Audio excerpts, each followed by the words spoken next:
अरे फॉर्च्यूनर ही चाहिए थी, कहीं और से शादी कर लेते, हमारे यहाँ रिश्ता क्यों मांगा था।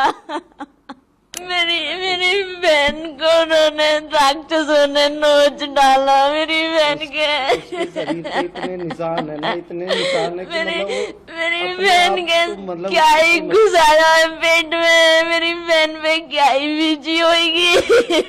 लड़का वो पहले ठीक था, लेकिन अब उसकी भी हरकतें दिन पे दिन बदलती जा रही थी। वो भी अपने परिवार के साथ कि मुझे तो फॉर्च्यूनर के रिश्ते आते थे, यहाँ से ये नहीं मिला वो नहीं मिला।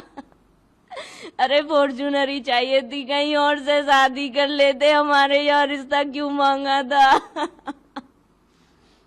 हमारी अपनी घर में रहती, कम से कम जिंदा तो होती हमारे बीच में आज। वो करवा चौथ से पहले से ही बताती थी कि अब ये लोग मुझे टॉन्टिंग बाजी करते रहते हैं कि ये